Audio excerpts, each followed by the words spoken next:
को देखें रब्बना ला तुज़िग़ क़ुलूबना बअदा is हदैतना. So this is the first part of this dua. If we can divide this dua in three parts, and then wahab lana min ladunka rahma innaka antal wahhab. So the first one is, O Lord, let not our heart deviate after you. You have guided us and grant us from yourself mercy. Indeed, you are the best steward.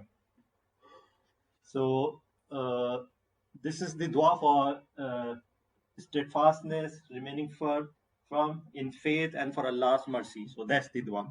So can we please repeat it? Just to, I mean, if you don't remember, so try to remember it. رَبَّنَا لَا تُزِغْ قُلُوبَنَا بَعْدَ إِذْ هَدَيْتَنَا وَهَبْ لَنَا مِن لَّدُنكَ رَحْمَةً إِنَّكَ أَنتَ الْوَهَّابُ.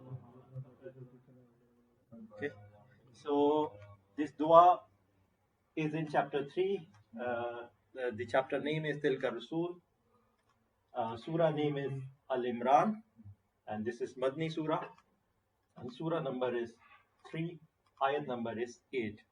Okay, so that's the details from the Quran where this dua is available. So I mean, when you are reading this chapter 3, so you will find this dua down there. Okay, it is said this Al-Imran was the I mean, again, it is not confirmed, but when I was reading it, it says the Al-Imran was the grandfather of Hazrat Isa, Jesus. So,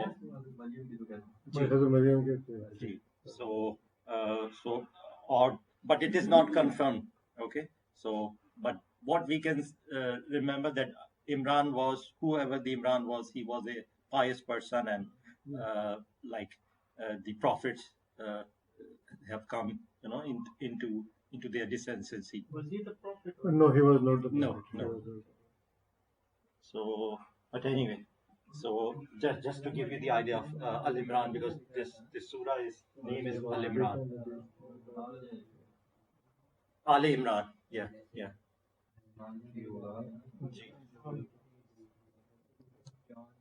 Right. So obviously, I mean, as you see the when we read this dua, so the heading is already there.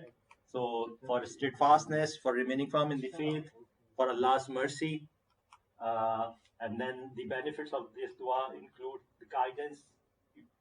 You would like to seek guidance from Allah, protection. You would like to have Allah's protection, mercy and forgiveness, praise, psychological benefits, deepen your connection with Allah, promotes personal growth, increase blessings, and bring hope and inspiration. Okay, so these all are the the benefits of reciting this dua, and I'll give you some background of this dua as well, which is in the coming slides. So we will discuss that. But the first thing is, obviously, we need to remember the dua and when we need to recite this dua.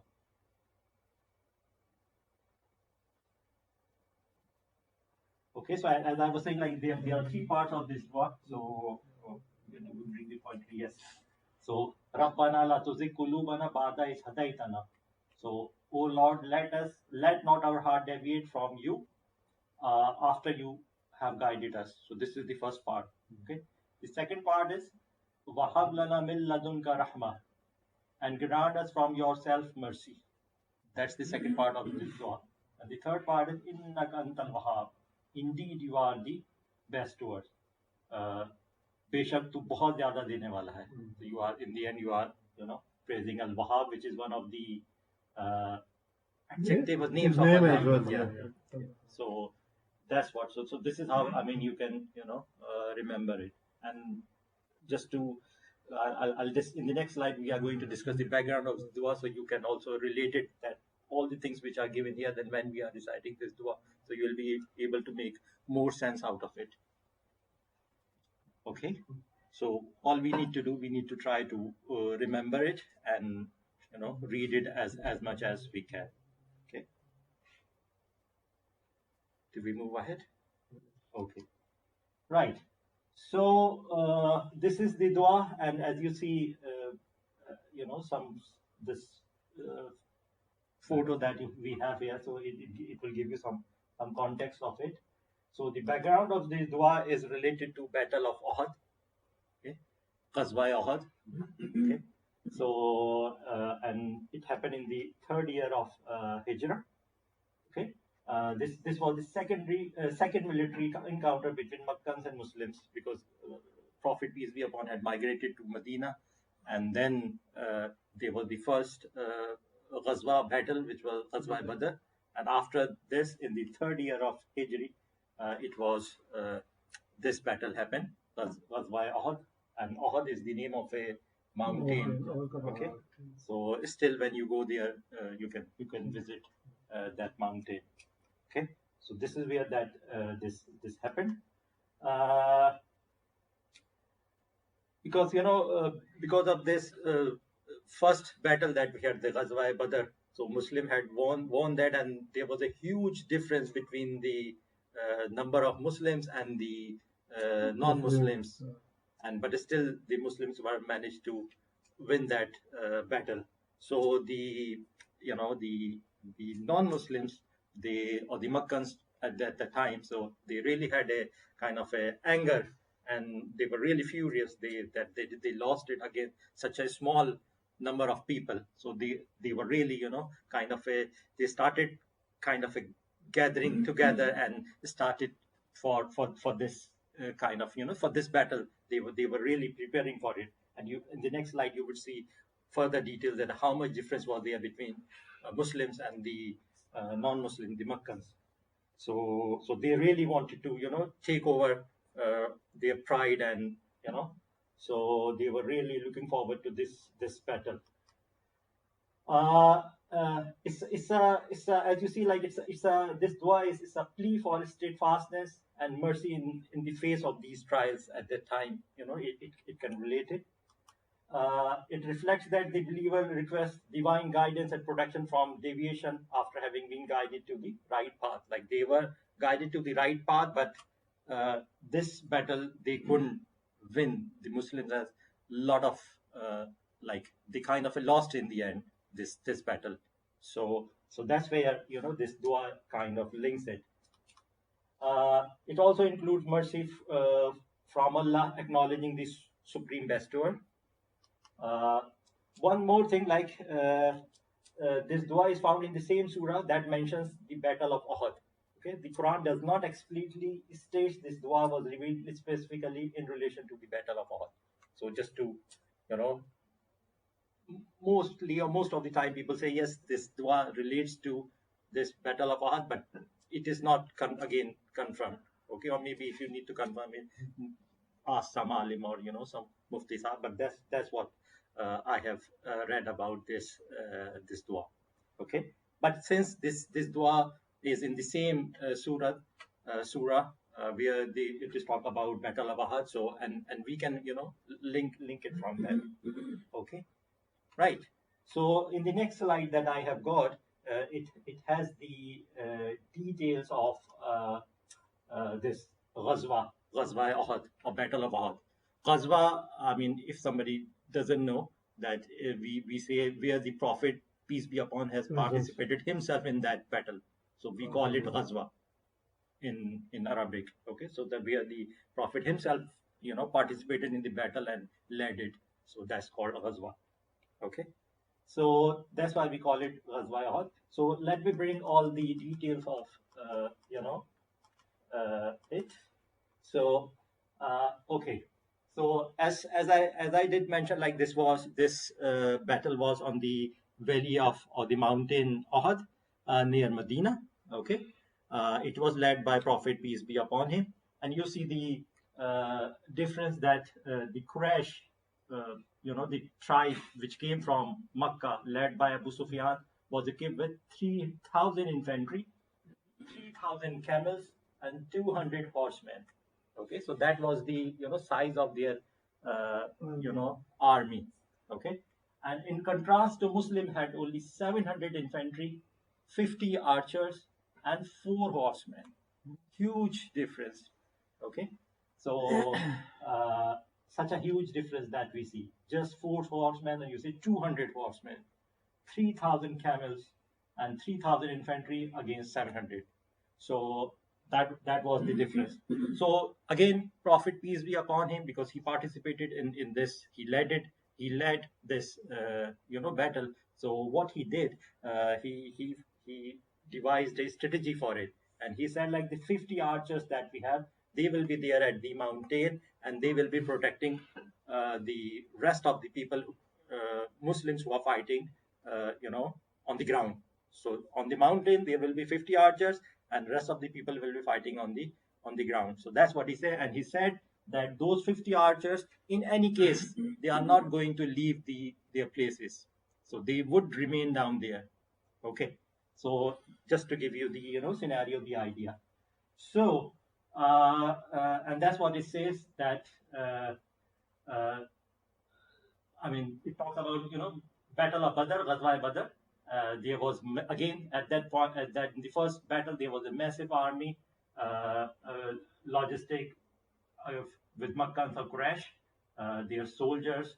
So, but they lost it in Badr, and they were really furious about it. So, okay, so what happened? So that Muslims, they lost for the uh, enemy for leaving their post. As I said, like, the 50 archers are mounted on shield Muslims fighting below and prevent opposing the face from attack from the behind. He commanded these marksmen never leave their posts. Okay, they were not allowed to leave their post. But what happened, as soon as Muslim fought with with Makkans, so they thought, like, we have won it. And what they did, they started collecting the spoils of our war. Okay, so all these stuff, like, they say, okay, we have won it, and they started collected all the archers, like, they were there, and they started collecting all the spoils of war that was there. So, and what happened, uh, the enemy, they thought, okay, so now there is it. So they started coming from the backside, from the mountain side, and the Muslim had the 50 archers which were there, they had lost their position, they were not there, they were collecting the spoils of war. So they re-attacked, and when they re-attacked, so there was lots of lost to, I mean, that's where then Muslim lost it. Okay, and it is said, like, that Prophet peace be upon him was struck by a shower of stones and wounded, and he lost his tooth as well. Okay, so it was really difficult. And at that point in time, there was a rumor as well, the Prophet had died. So all the Muslim moral, it went down, and I mean, it was a real chaos. So there was only 9 companions of Prophet who surrounded him and who saved him.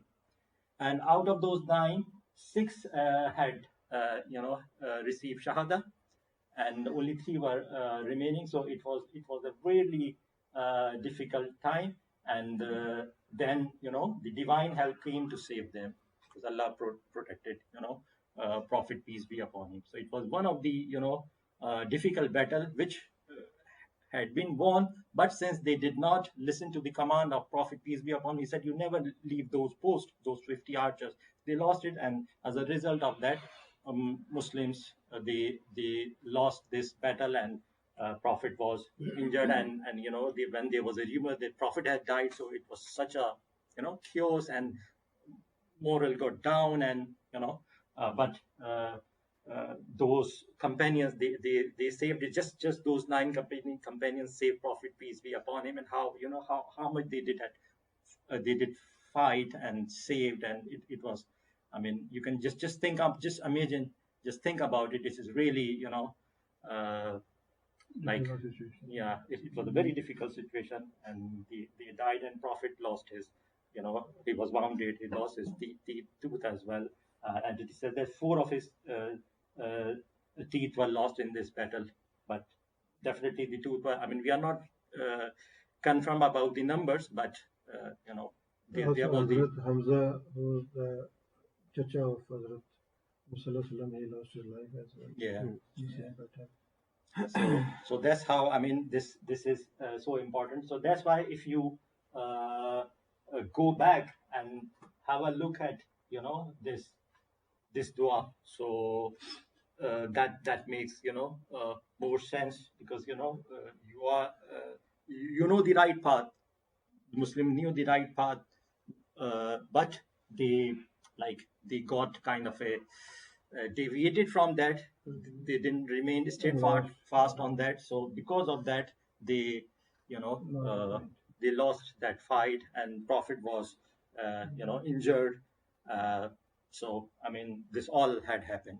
So that's, in that sense, is they try to link it, that this dua, because it is in the same surah. So they say like, uh, it's more related to this. Okay, but this dua doesn't confirm that you know uh, it is directly related to it, but just people try to link it with that. So at the same time, like, we did this dua, which we need to remember. Of course, in our case, it's not that kind of scenario situation, but obviously sometimes we situations are difficult for us, so it's good that we make this kind of dua, uh, uh, to remain steadfast on the path of Allah.